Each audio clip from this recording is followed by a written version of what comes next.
time? It's about time to me. Good evening.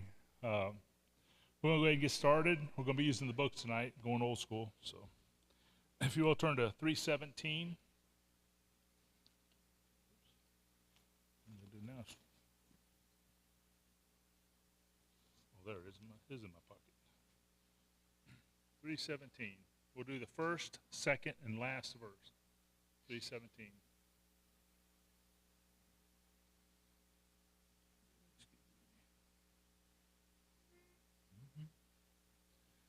Is a sweet and glorious thought that comes to me. I'll live on, yes, I'll live on. Jesus saved my soul from death, and now I'm free. I'll live on, yes, I'll live on. I'll live on, yes, I'll live on. Through eternity, I'll live on. I'll live on, yes, I'll live on, through eternity, I'll live on. When the body's lying in the cold, cold clay, I'll live on, yes, I'll live on. I will meet my Jesus in the judgment day. I'll live on, yes, I'll live on. I'll live on, yes, I'll live on. Through eternity, I'll live on. I'll live on, yes, I'll live on. Through eternity, I'll live on. In the glory land with God upon the throne, I'll live on, yes, I'll live on. Through eternal ages singing home, sweet home, I'll live on, yes, I'll live on. I'll live on, yes, I'll live on. Through eternity, I'll live on. I'll live on, yes, I'll live on. Through eternity, I'll live on. I'll try to stand right here. Let's turn to 372. 372. After this, we'll have our opening prayer. 372. We'll sing all the stanzas here. Find it. All three verses.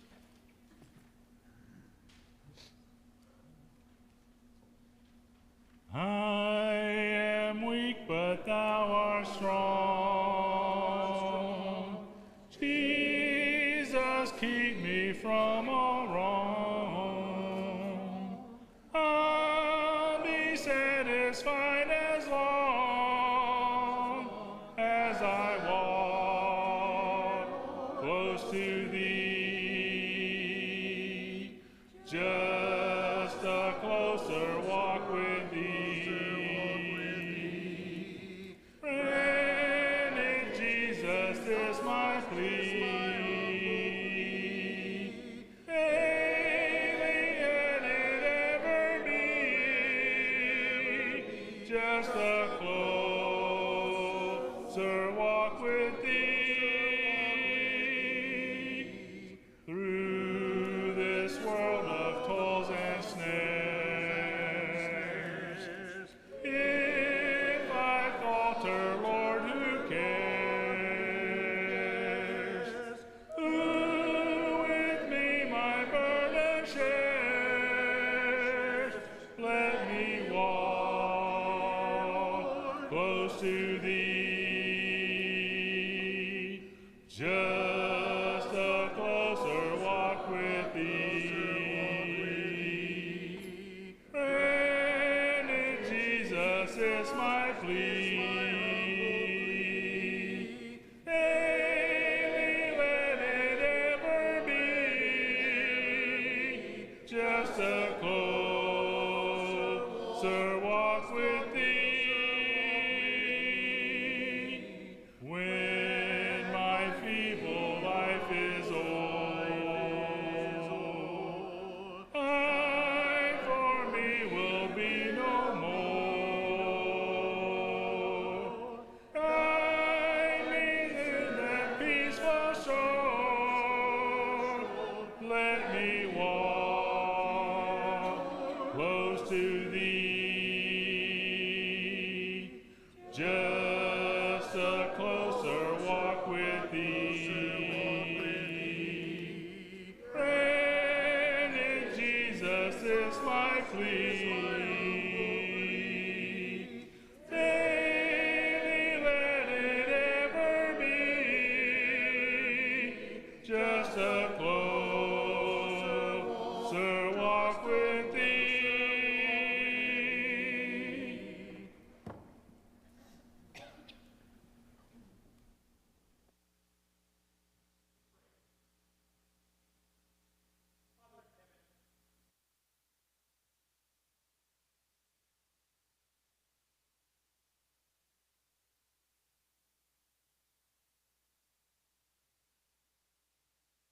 Each other, learn from each other.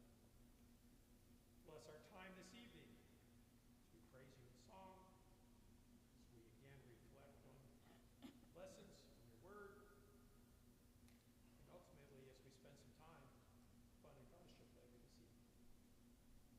Father, help us as we try to honor you in the things that we do when we're not all together, remembering the blessings that we have when we are.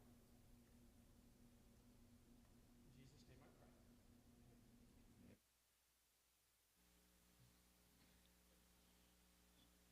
If you want to mark the invitation song, it'll be 272. 272 be the invitation song after the lesson. Not sure if the lesson will be about 5 or 6 minutes.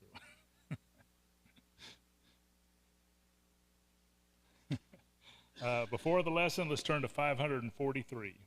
543 before the lesson.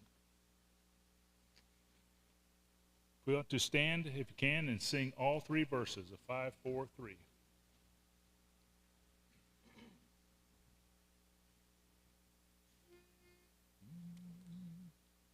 Sweet is the song I'm singing today. I'm redeemed, I'm redeemed. Trouble and sorrow have vanished away. I have been redeemed. I'm redeemed by love divine. Glory, glory, Christ is mine, Christ is mine. All to him I now resign. I have been redeemed. Great is my joy. Now's onward I go. I'm redeemed. I'm redeemed. All the way homeward, my praises shall flow. I have been redeemed. I'm redeemed by love divine. Glory, glory, Christ is mine, Christ is mine. All to him I now resign. I have been redeemed. Precious indeed is my Savior to me. I'm redeemed.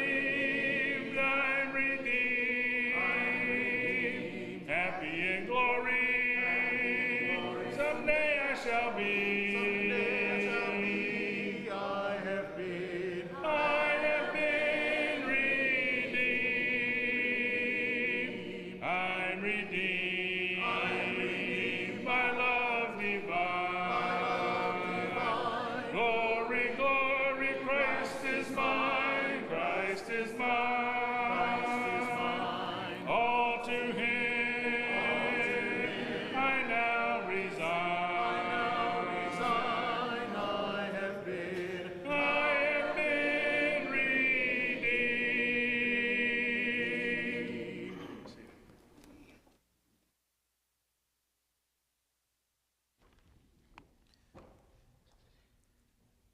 Well, good evening. Gary said, what, 5 or 6 minutes? But you're not thinking, brother, because you see, we got to give the ice cream time to harden. So we're going to have an ice cream hardening sermon tonight to give it time to set up. But I'm excited about the ice cream. I know you are as well, and looking forward to that, and there will be plenty of that to enjoy in just a few minutes.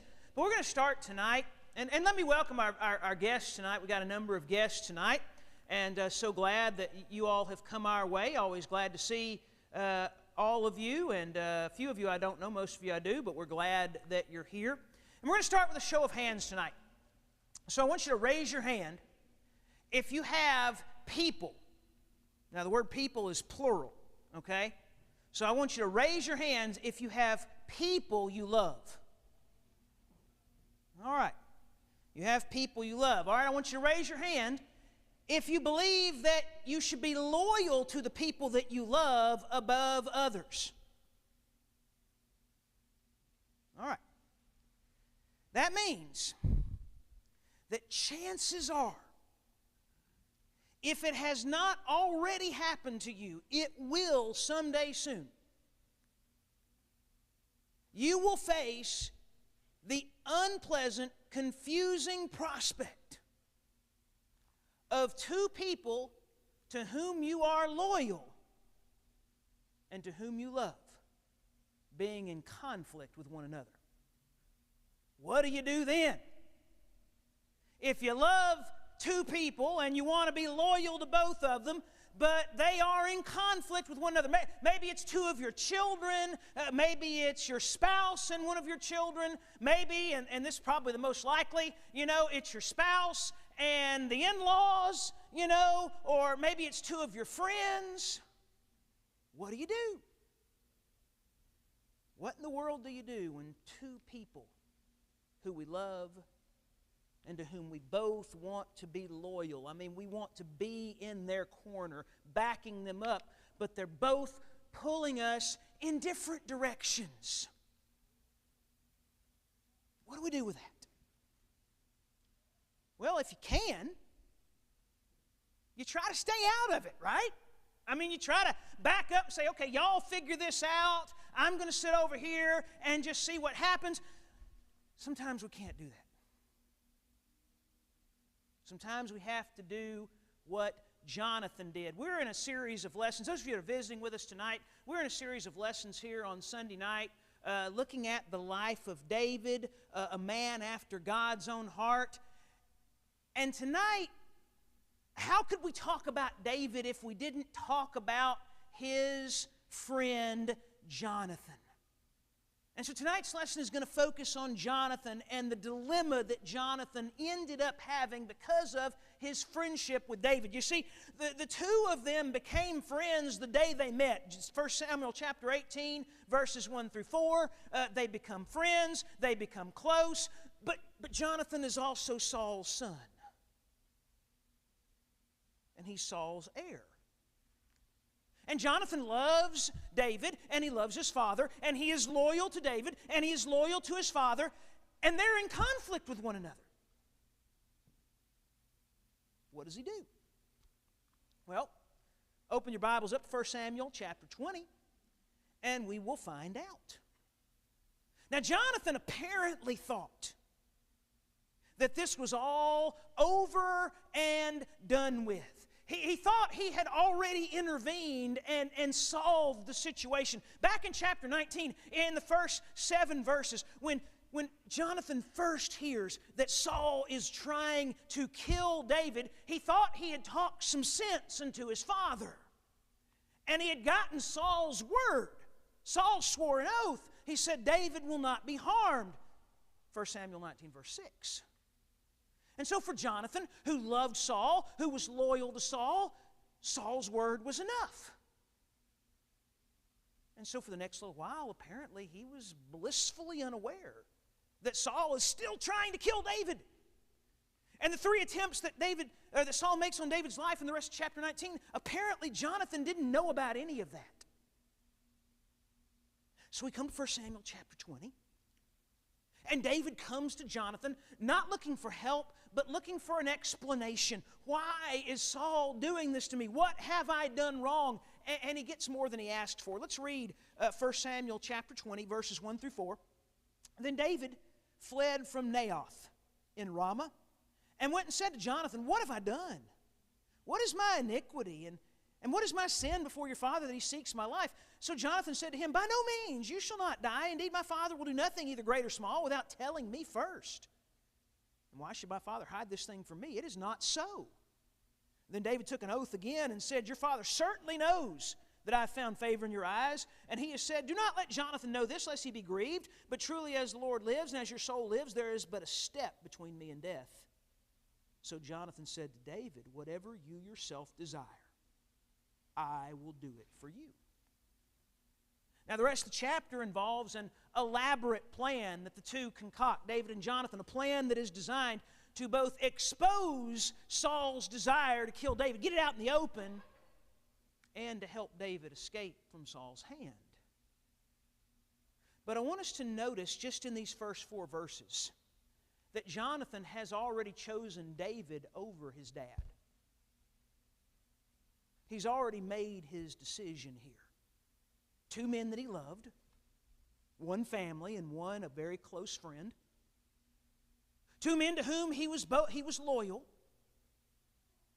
But he chooses David over his own father. And though we understand it wasn't an easy choice, we also understand that it was the right choice. Why? Well, tonight, we're going to look at 3 reasons why Jonathan needed to choose David over his dad, and why that was the right choice. And the first of those 3 reasons has to do with him keeping his covenant. In choosing David over dad, Jonathan kept his covenant. You see, they'd made a covenant the day they met. Back in chapter 18, verse 3, Saul and Jonathan, their souls are knit together. They love one another. They make a covenant. And twice here in chapter 20, we're reminded of that covenant. In verse 8 and verse 16, it is mentioned. Now, what's a covenant? Well, a covenant is like a deal or a promise or an arrangement. It's when 2 people or 2 parties bind themselves together. Kind of like a contract. And that's the point. David and Jonathan had made promises to each other. They had given each other their word. They had made a covenant. Jonathan had promised to support and help and protect David. And David, for his part, had promised to save and protect Jonathan when he became king. Now that's a pretty big deal, because it may be hard for us to relate today, living in a democracy where we have elections and laws that protect the loser of the elections and things like that. But in ancient times, when a king was overthrown by a rival, things didn't usually go well for the rival's family. Generally speaking, the new king would take the relatives of the old king, especially his children, as a potential rival to the throne and put them to death or imprison them. But David is telling Jonathan, I'm not going to do that to you. Now, the key to understanding why they made this covenant, at least in part, is understanding that when Jonathan first made this covenant back in chapter 18, that's before Saul ever decided to threaten David. Jonathan had made this deal, and he probably didn't see Saul as a threat to David when he made it. And then even when Saul does become a threat to David in chapter 19, as we've already seen, Jonathan tries to make peace between the two. But in the end, he sticks to his covenant and he chooses David over Dad because it is the right thing to do, because he had given his word. Under the law of Moses, Numbers chapter 30 and verse 2, if a man makes a vow to the Lord or swears an oath to bind himself by some arrangement or agreement, he shall not break his word, but he shall do according to all that proceeds out of his mouth. So because Jonathan had made a covenant, because he'd given David his word, it was the right thing for him to do, to stick with David. Now let's think about applying this to our lives today. Let's think about the lesson that we can learn from this. We're not living under the Old Testament. We do have a covenant today between God and man that's pretty good. We call it the New Covenant. But we also have things like deals and contracts and promises, and we still give people our word. And it is still very important and still right when we make a contract or an agreement or a promise, when we give someone our word, it is right to keep that. James chapter 5, verse 12, above all, my brethren, do not swear, either by heaven or by earth or by any other oath, but let your yes be yes, and your no be no, lest you fall into judgment. Keep your word. If you make a deal, if you make a promise, if you make a covenant, keep that. And that applies to our lives in a lot of different ways. It applies to our commitment to the Lord. We talked about this in the lesson this morning, if you were here with us. We talked about how that we make a commitment to Christ when we accept His offer of salvation. And we definitely don't want to put our hand to the plow and then look back like in Luke 9 and verse 62. And it applies, if we're married, to the promise or the covenant that we make with our spouse. Marriage is a covenant for life. Matthew chapter 19, verse 6. They're no longer two, but one flesh. Therefore, what God has joined together, let not man separate. But where I really want us to think about applying this tonight has to do with keeping our word to our fellow man. You see, these days, when somebody gives their word to someone else, for a lot of folks, it doesn't really mean much anymore. Somebody says, "Oh, I'll be there," and they might. Or somebody says, "I'll do that for you," and they may or they may not. Or they say, "I'll meet you at such and such a time," and they may be there at that time, or they may be there 30 minutes later. And I'm not just talking about casual meetings here. I'm talking about people in business not keeping their appointments, not keeping their word. That's the world we live in. But just because everybody else is that way doesn't mean that we as children of God need to be that way. Just like with Jonathan, it is the right thing for us to do to keep our word. But we need to go even another step further with our application. Because remember, Jonathan chose David over his dad. So can we envision a situation where we might face the choice between a member of our family and keeping our word? Maybe a situation involving one of our children. Because we also live in a world today where children trump everything, right? I mean, children matter more than anyone else. And they certainly, in the mind of almost everybody, matter more than something that we told someone else that we would do. And so, if my kid asks me, to do this or to do that, then somebody that I told I was going to do something for them at that time, well, they're just out of luck because my kid said to do this, right? And I know emergencies happen and sometimes our children need us. But if we've given our word to someone, if we've made a promise, if we've made an agreement and our child wants to do this or that and it's not an emergency, we still need to keep our word. That's the kind of people God wants us to be. That's the choice that Jonathan made. He chose David over Dad. So as we think tonight about Jonathan here and his choice of choosing David over his own father, we see that one reason that he did that is because He wanted to keep the covenant that he had made with David. Another reason he did that is because he knew it was right to defend life. Jonathan knew it was right to defend life. Now, we try not to judge people, and we know that that's not right and not nice, but we still do that, right? I mean, we're human. We can't help it sometimes. If we hear something bad about someone, it's easy to believe the worst, especially if we don't really like that person in the first place, right? I mean, if we don't really like them in the first place, it's really easy to believe the worst about them. So if it's somebody like Saul, who we know is a bad guy, it's not hard for us to believe something bad about Saul. So when we read in the Bible that Saul wanted to kill David, it's easy for us to believe that. Oh yeah, Saul's a bad guy. He wants to kill David. But when it's our family, that's when usually we want to believe the best, right? When we hear something bad about our family, that's when we get fighting mad because we want to believe our best and we want to take up for them. Not my kid. Jonathan, I'm sure, wanted to believe the best of Saul. You can see that in verse 2 of our text. He's defending his father. Jonathan at first is not convinced that Saul wants to still kill David. He thinks that Saul's keeping his word from back in chapter 19 and verse 6 when he swore an oath and said that he wouldn't harm David. Jonathan wants to believe his father. But when he realizes that Saul is, in fact, trying to kill David, and he knows David's innocent, David's done nothing wrong, he sides with David because he knows that protecting innocent life is right. Proverbs chapter 6, verses 16 and 17, the 6 things that God hates, the 7 that are an abomination to Him. A proud look, a lying tongue, hands that shed innocent blood. That's number 3 on the list. Not that they're in any particular order per se, but God hates hands that shed innocent blood.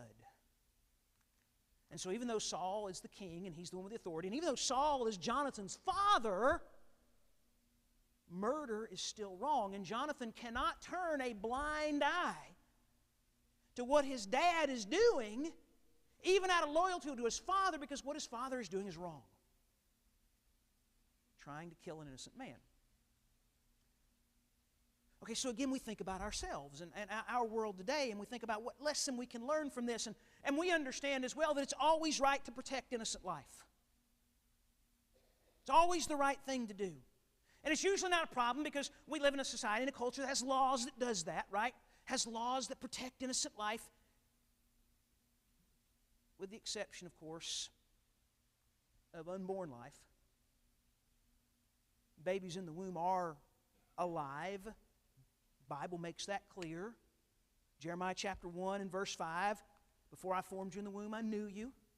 Before you were born, I sanctified you. I ordained you a prophet to the nations.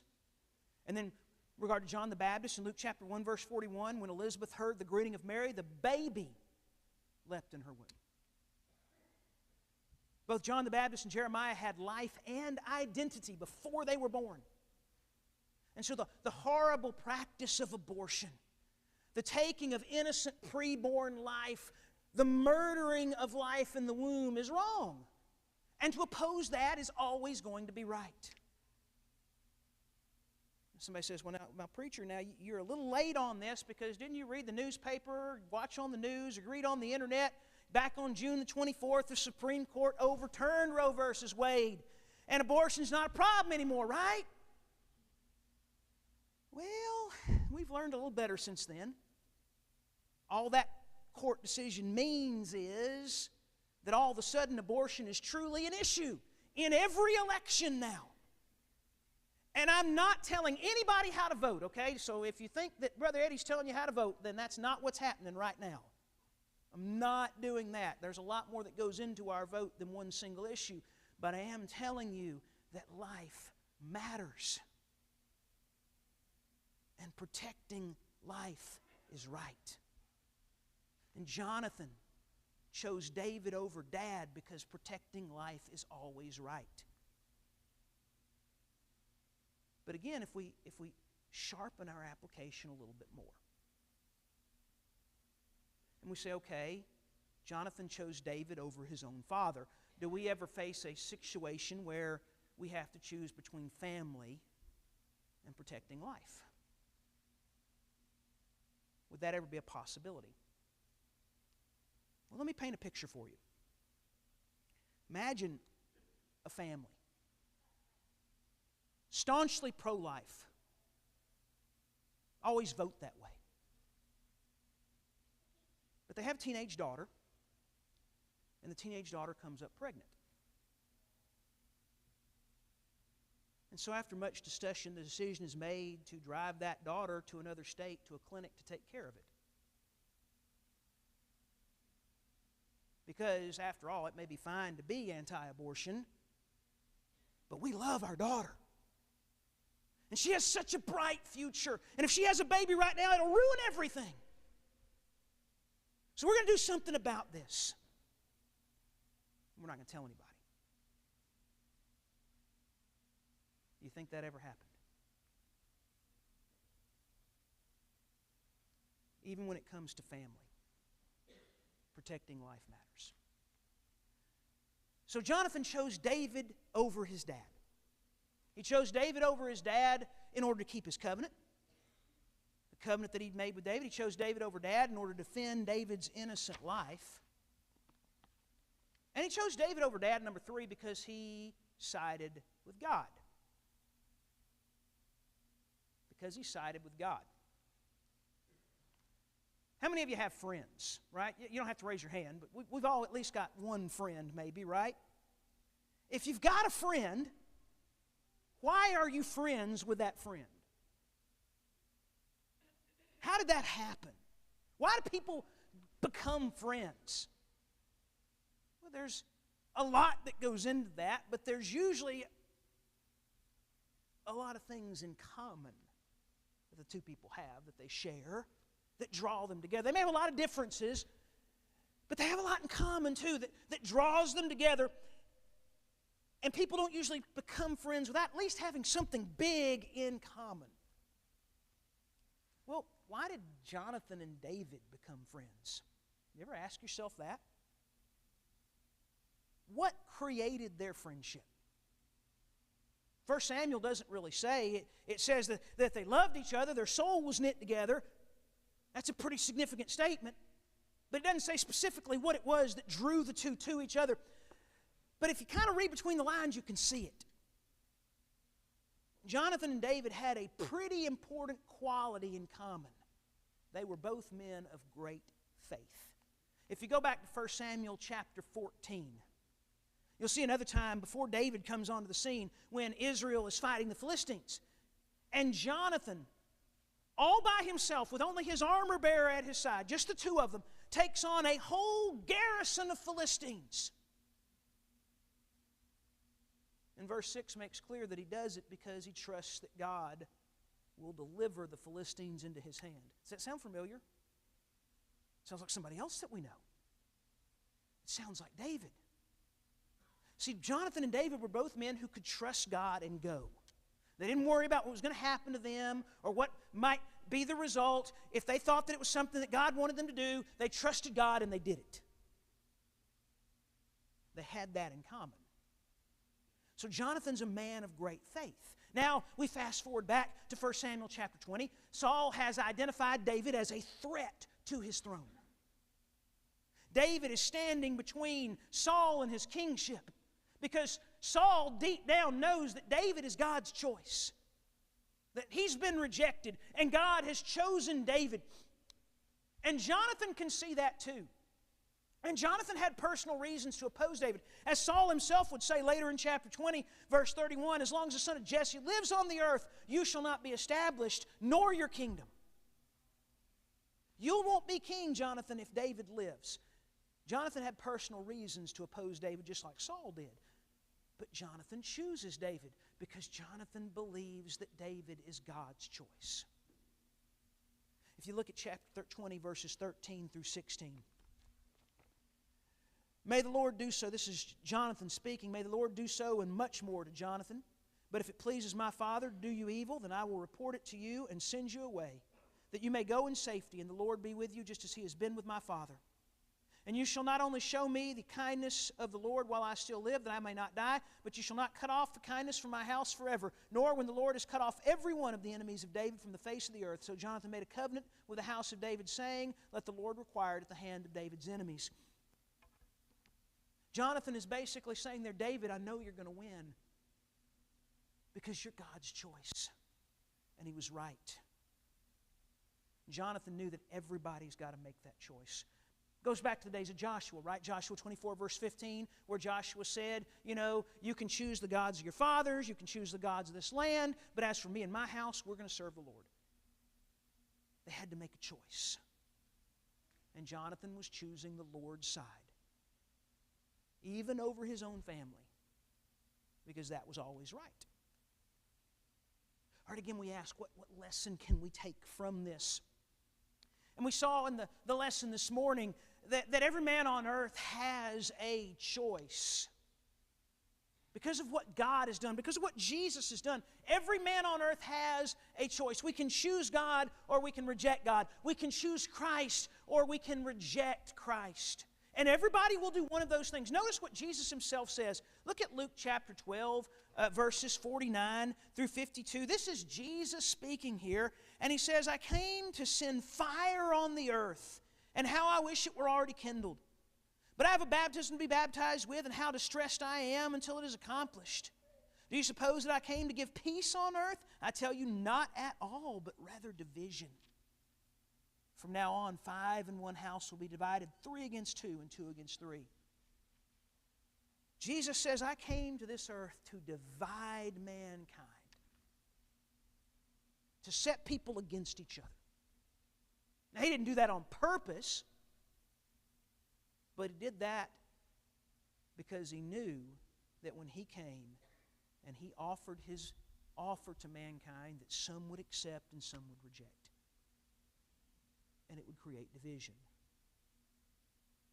And so constantly in life, we're called to make that choice. And we make it when we become a Christian in the first place, when we obey the gospel, but not just then. We make it over and over and over and over again, because the world today is full of situations where we have to choose between God and someone or something else. We have to choose between Christ and going to this activity or that event. We have to choose between Christ and doing this thing that I want to do. We have to choose between Christ and pleasing some other person. And it happens again and again and again. Jonathan chose David over Dad because he chose God. But again, we sharpen our application. And we say, is there a situation that we can envision where we have to choose between family and God? Of course, there's all kinds of examples of that, right? All kinds of examples that we could think of. Maybe we have a spouse who doesn't share our faith, or maybe we have a family member who is angry when we become a Christian. But you want to know what the hardest one probably is?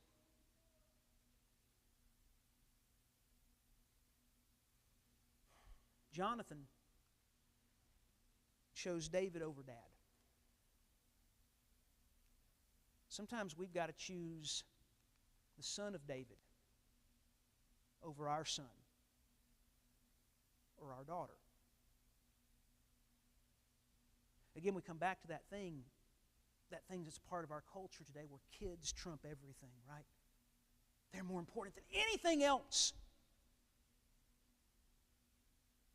Are they more important than Christ? If our child gives his life to an addiction to drugs or alcohol, or leaves the church, or turns to homosexuality, or decides that he or she is going to live with this person outside of marriage, and we can't accept those lifestyle choices. Now, we'll always love them, but we cannot explicitly or implicitly accept what they're doing. That's a tough line to walk. So many Christian parents face that choice, though. Will I choose what's right, or will I choose my child? What my child wants me to do? Jonathan chose David over dad. Will we choose the son of David over our son or daughter? That's a tough choice.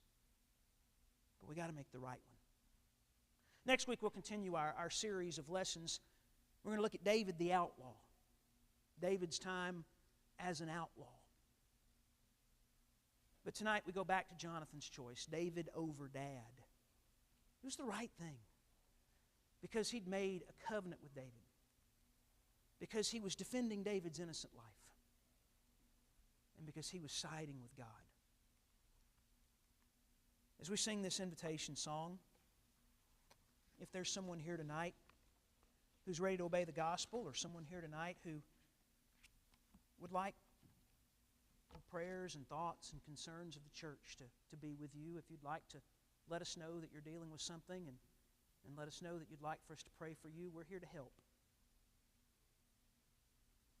If you need to come, we hope you'll come as together we stand and sing.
Supper prepared for anybody that was unable to attend this morning. You dismiss yourself at this time. Go to room 213.